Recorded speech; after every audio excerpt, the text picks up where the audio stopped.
So, hello, and welcome back to Nicole Myths, Astrology, and Tarot. Please be aware, if you are new to the channel, I do not sugarcoat my messages, and I have no filter. So, for all of you that say, I want the truth! Some of you absolutely can and will handle the truth here just fine. Others of you, well... You can't handle the truth!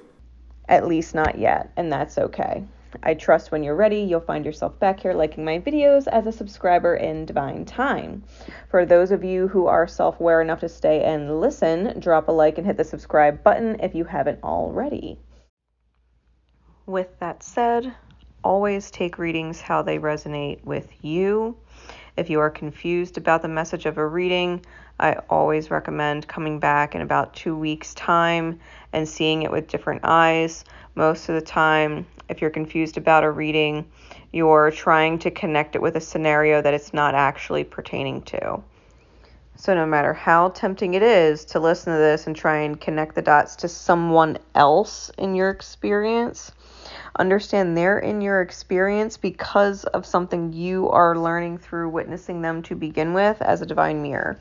So no matter how tempting it is to connect it to someone else, know that I am always reading it to help you better understand yourself and your own healing. Also know, if you look at the image, it represents the 12 houses of your birth chart. Okay, so we all have all of them. If I note certain astrological signs or planets, it's either because that is what is specifically healing in your chart right now or is being recognized in the reading as the area that is healing, or it is being aspected by the different things going on in the current cosmos that's bringing it up. So just because I say a certain sign and it's not your sign does not mean it's someone else. It's most likely a certain area in your chart that's being acknowledged, or it's a certain aspect going on in the current cosmos that is reflecting on the different healings going on in your own chart. Now I'm ready if you're ready. So let's begin.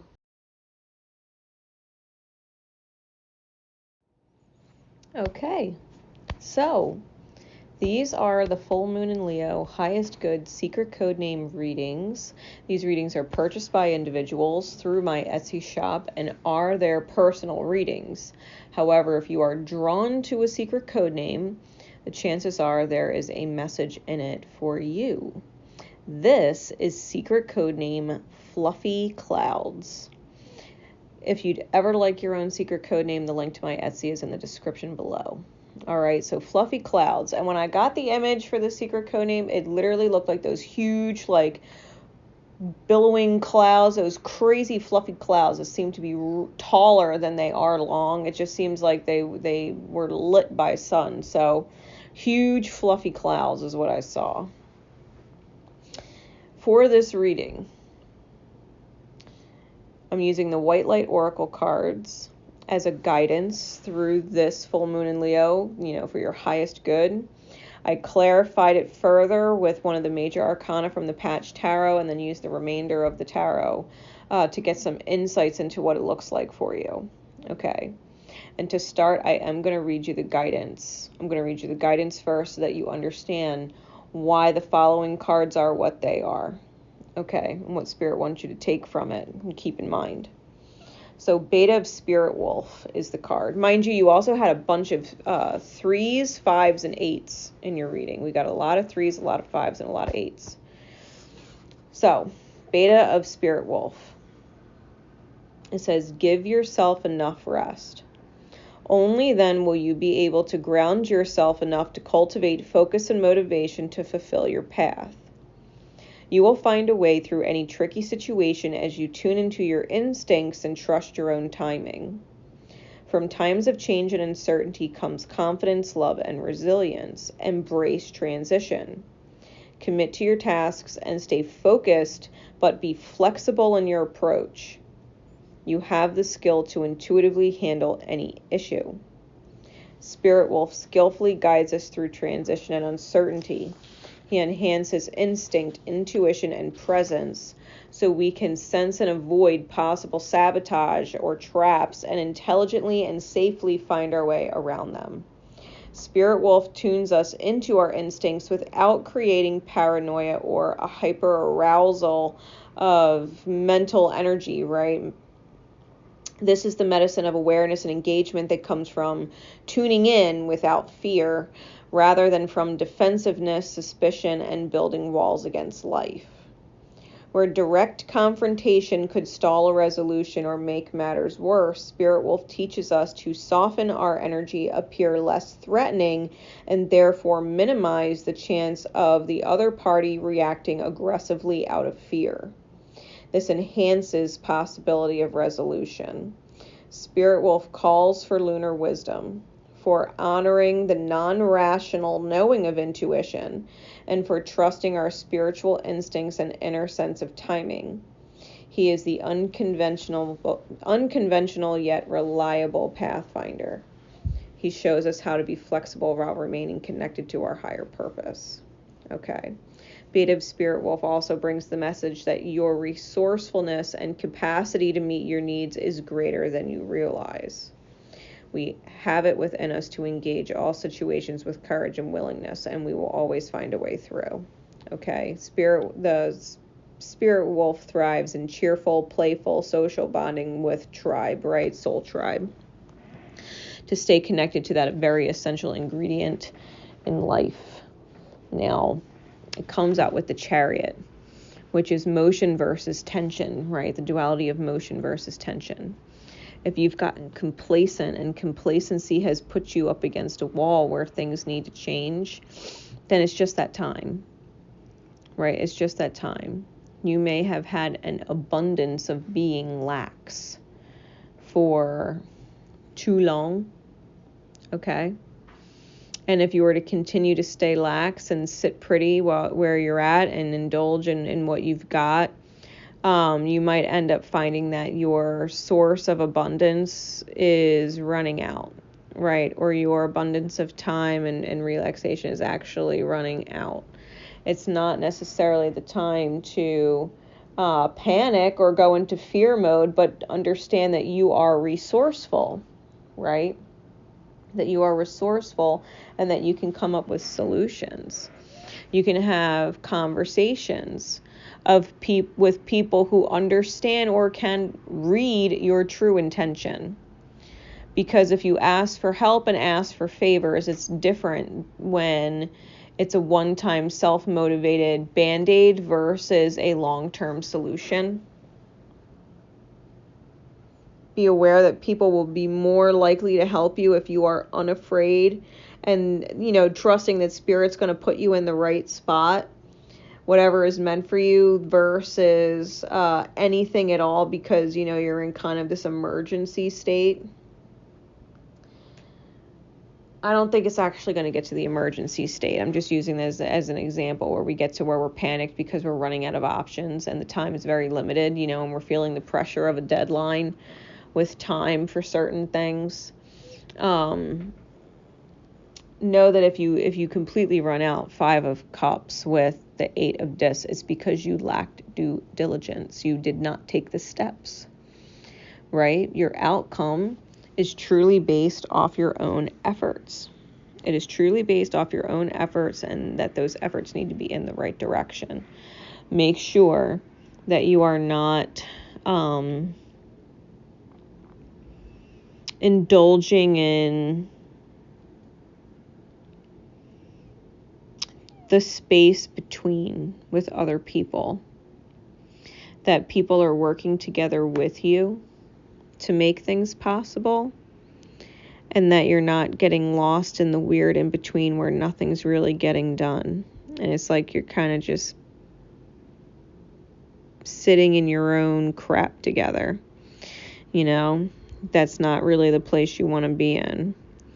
The 3 of Wands, clarified by the Queen of Swords, talks about purpose versus idleness and perceptive versus detached. So understand that if your journey is reaching a certain shift with people, Some people may stay, some people may go, some people may help, some people may not. And this is for you to see and observe what happens when people become complacent and don't shift and change to make their lives better versus those who do. This is where you see that shift. And it's like, what side of the fence are you on? Are you the idle and don't care? Not really paying attention, just kind of sitting in your crap? No due diligence? Or are you the opposite, where it's like you could feel the fire coming, and instead of having it under your ass, you're using it to spark you from within, right? And to get really enthusiastic about something that you're doing instead of being your own detriment, right? Because the Princess of Wands is enthusiastic versus hedonistic. Think about what you're doing, right? Is it serving a purpose? Because if you're serving a purpose, you can be generous with what you create. Otherwise, it's almost like martyring. It's almost like martyring and feeling like you're selfless and you're giving your last pennies, and you want to be appreciated, but for what? So you could sit in your own crap. It's great, you're a good person. You gave your last pennies to somebody. You gave your last energy to somebody or whatever, but now you legit got nothing and you're sitting in your crap. Why? Because you didn't do anything to create more. You're not being generous, you're being selfless, and that's the difference. Generosity isn't without self.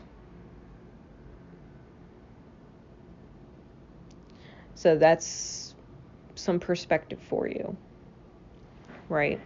Listen to your intuition. Because things that are overly abundant, if we don't maintain it, if we don't keep it going, it does tend to run out. Like if you hit the lottery and don't invest it and you just keep spending it and spending it and spending it, what happens is all that money that you won is going to just run out one day. But if you take that money that you won, hitting the lottery, and invested it in certain things so that more money continued to come in from that money, well, then you'll never actually lose that money. You could be generous and buy everybody a house, but what's the point of buying everybody a house if it can't be maintained or kept up on, or the taxes on it can't be paid? There has to be more. You might want to invest in what creates long-term stability instead of just losing it, right? Instead of just blowing it or spending it, whether it's money or time or emotional support or knowledge and wisdom, like whatever the energy exchange or currency is for you. Because whatever you have plenty of, if you're not filling it back up or finding a way to keep it full, then eventually it's going to run out. And mind you, you are the company you keep. You are as good as the company you keep. So keep good company. Surround yourself with like-minded, similar goals type energies.